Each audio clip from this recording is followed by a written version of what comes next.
Hey guys, today's video is going to be my Best of Beauty 2016. These are all products that either launched this year or I personally discovered this year and have been loving.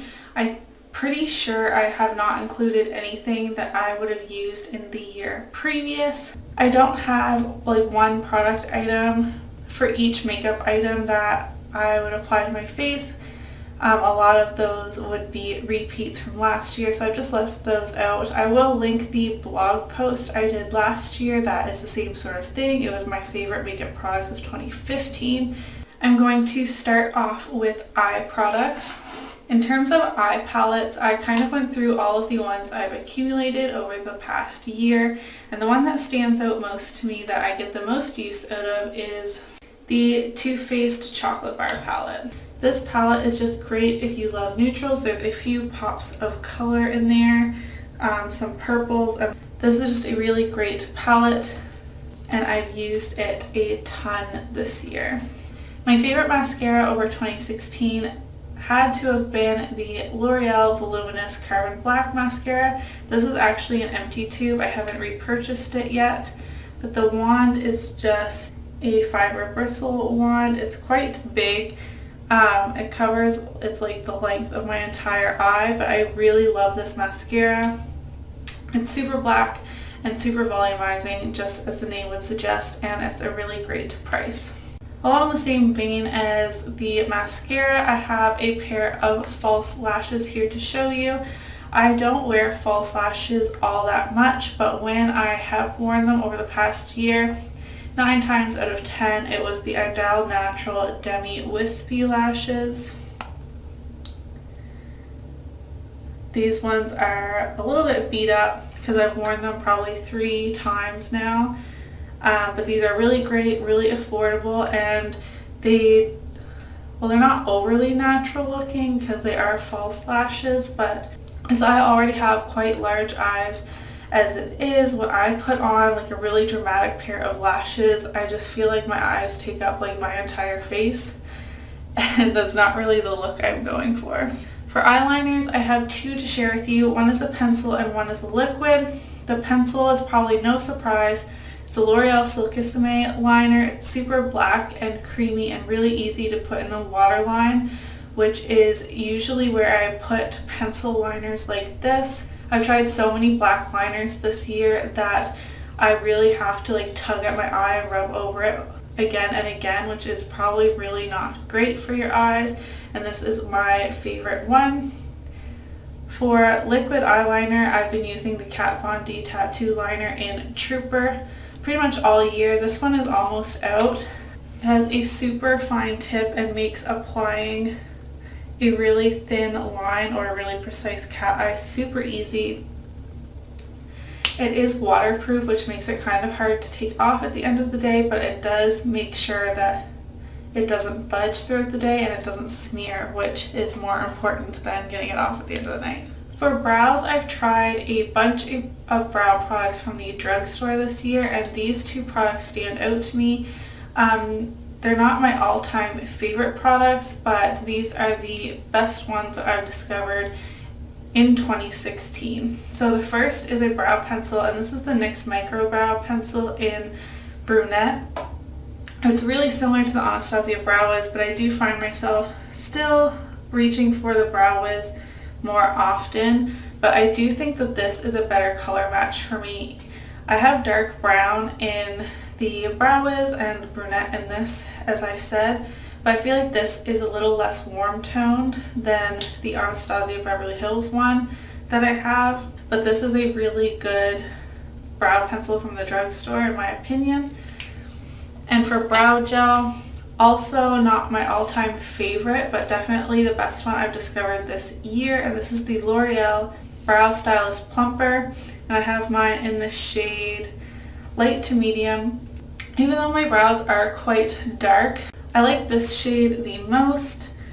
It just has a super small wand. It makes it really easy to fit, especially in the front of my brow, which the color is a really great color for me because it adds a little bit more dimension to your brows. This does have fibers in it, so it does plump up your brows a little bit as well. So if you like that kind of more bushy brow look, then I would definitely suggest trying this. The next category I have is face products. For foundation, I have two. The first is the L'Oreal True Match Lumi Cushion Foundation. This launched in 2016 and I actually really like this. It's the foundation I'm wearing today, which I'm not really sure if you can tell. It is slightly luminous, but I've also had this foundation on for about 6 hours. It's after 10 o'clock at night when I'm filming this. This is really great. I have oily skin in the summer and drier skin in the colder months, and this just works really well all year round for me, even when my skin is really oily. This isn't long wearing when my skin is oily by any means, but it just provides a really great luminous finish. It comes with this little puff, which mine is actually breaking. It like got all dried out.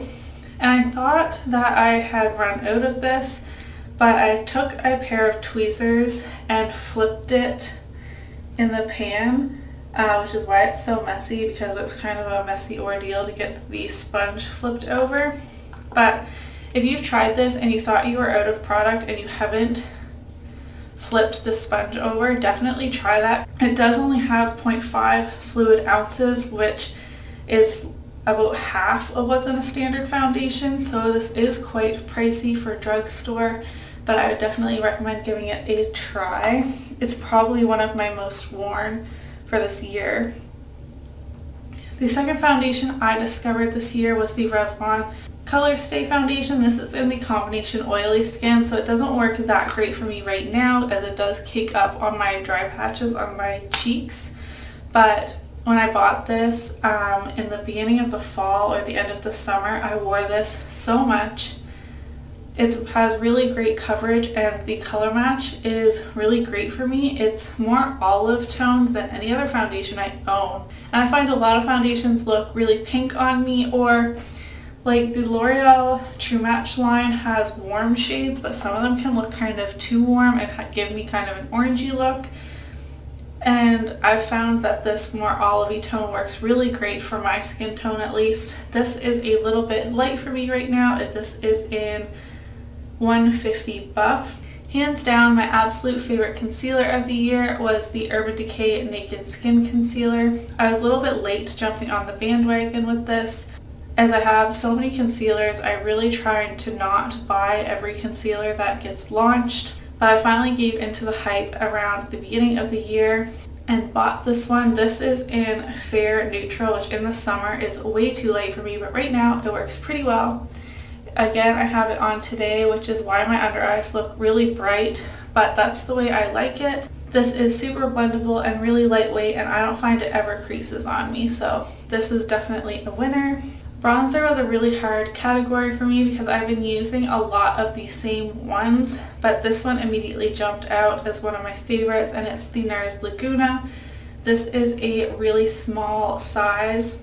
I haven't hit pan on this yet, and I've used it a ton. It is a really great kind of neutral to warm bronzer. It bronzes up the skin nicely, but I can also use this to contour as I do have warm undertones. I find a lot of really cool toned bronzers look way too ashy on my skin tone, and it doesn't look natural at all. I didn't have any new blush favorites for the year. I picked out my favorites, and then when I reviewed that blog post I have linked below of my 2015 favorites, I realized I talked about my favorite ones then, so I guess I didn't discover any new favorites this year in the blush category, but I do have a highlight. This is the ColourPop highlight in Smoke and Whistles. This is definitely a highlight that is very intense and in your face. I'm wearing it today. You definitely can't see on this. I'm having like the worst break over here, but you can see right here, it matches my skin tone really well. It's kind of peachy in tone, but not as peachy as something like Champagne Pop. Okay, so there's a swatch of the ColourPop highlight in Smoke and Whistles. Like I said, it has a slight peach undertone, but it's still pale enough for my skin, I guess you could say. I really struggle to find highlights that aren't like a visible stripe on my face. Like most gold tone highlights, for example, that I've tried, it has been like gold on my cheekbones, and I really love the tone of this one. There's a few other highlights that I love, of course, but this is my favorite from 2016, hands down. Okay, now moving on to lip products. I actually only have 2 lip products to share with you. I didn't really discover any actual bullet lipsticks that I really loved. I feel like 2016 was the year of the liquid lipsticks for me. I tried a ton of formulas, but the favorite one I've tried most definitely is the ColourPop Ultra Satin Lip. I have just 3 here with me to show you right now. I have Alyssa Magic Wand, which is what's on my lips right now, and Point Zero. I just grabbed 3 from the top of my vanity. I'll swatch them for you. So Alyssa and Point Zero are from the Kathleen Lights collab with ColourPop. That is Alyssa there. This is a good mid-toned pinky shade, great for every day. Magic Wand, like I said, is what's on my lips right now. Just a really great nude right there. And then Point Zero, I was actually surprised at how much I like it. It has a weird applicator compared to the other ones that I have, but it is a super cool toned kind of mid-toned brown shade. It's right there. I didn't think I'd get much use out of this, but I've actually worn this a ton, and it surprised the heck out of me because I'm definitely a like light pink / nude kind of girl on an everyday basis. But these are really opaque, and they're definitely a liquid lipstick in the sense that like they last all day. They're not drying like a regular matte lipstick is. And even though they are called satin lips, not matte lips, they do dry pretty matte. Like I said, this is one of them now that's on my lips, and I would say that's pretty matte on my lips. Sorry, I'm just looking over the camera at my mirror. So they get the matte look without the drying feeling, and they last all day. And these I think are like $6 maybe. ColourPop is a really great brand if you haven't tried anything from them. The last lip product I have to share with you is actually a lip gloss. This is the best lip gloss that I've tried in 2016. It is the Buxom Full On Lip Cream in White Russian. It is a really great nude gloss. It is sheer, but you can top it onto any nude lipstick. That's it there. It has a really great minty sensation. It smells kind of like mint and vanilla mixed together. I really like the smell of these.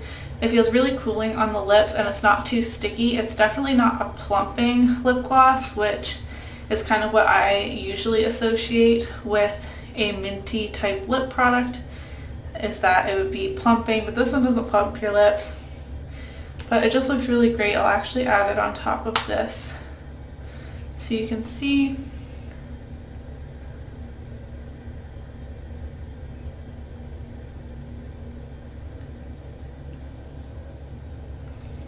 It just layers really well on top of any lip product that you already have. It adds a really nice shine and a minty sensation.